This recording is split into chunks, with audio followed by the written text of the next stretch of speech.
Kita akan lanjut pembahasan lesson 11 sampai 15.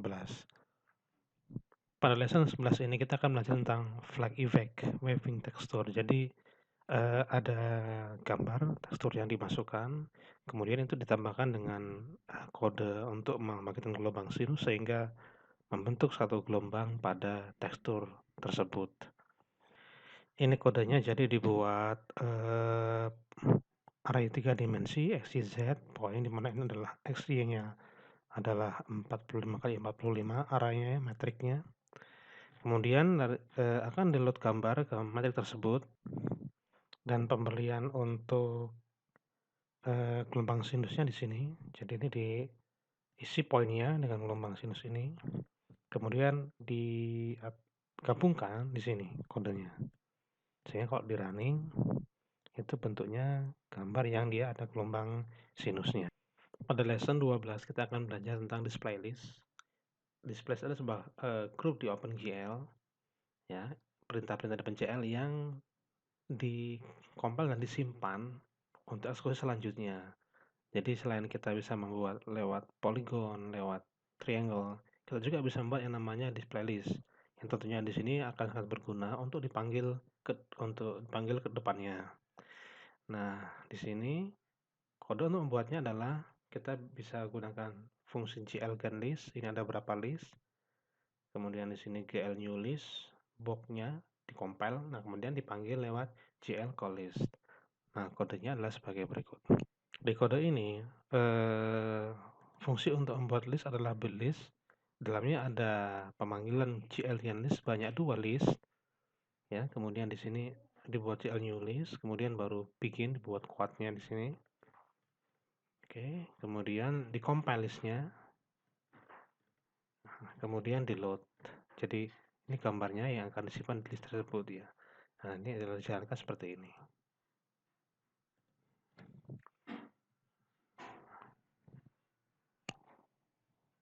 Pada lesson 13 ini akan kita belajar tentang bitmap fonts. Jadi bitmap fonts adalah 2 dimensi scalable font yang nggak bisa di-rotate. Jadi ini apa adanya, fontnya tidak bisa dimanipulasi untuk di-rotate.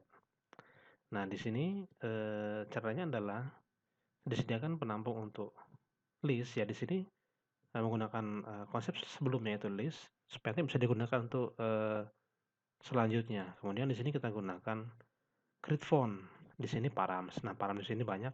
Kita lihat detail di kodenya. Kemudian kita gunakan juga di sini WGL use font bitmaps. Kemudian font itu di print menggunakan VS printf. Untuk fungsinya membuat font itu adalah build font. Kemudian di sini dibuat adalah untuk menampungnya list, ya. Kemudian menggunakan grid font. Kemudian menggunakan font dengan jenis kode new, ini paramnya tadi. Sesuai dengan keterangannya, ya, ada lebar, angle, dan lainnya. Kemudian ini pemtulisnya begini, ya, VL use font bitmap. Kemudian di sini untuk menampilkannya itu digunakan VS printf.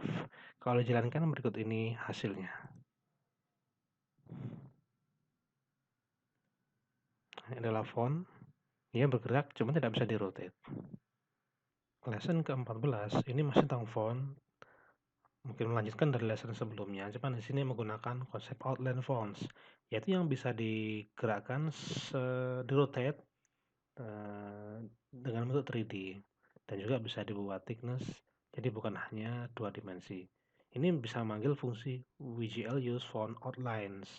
Kemudian ini adalah bentuk bentuknya 3D-nya itu. Berikut ini kodenya, yaitu build font sama yang tadi. Bedanya adalah di sini menggunakan fungsi WGL use font outlines, ya. Jadi di sini menggunakan outline fonts. Ini hurufnya tipenya Comic Sans, ini listnya, ya, yang disimpan ke parameter ini base untuk listnya. Kalau dijalankan adalah seperti ini.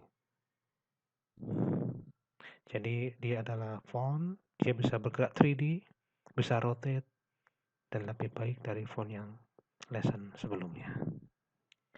Ya, lesson 15 masih tentang font, tapi di sini kita bisa masukkan bitmap menjadi tekstur di situ ke dalam outline fonts.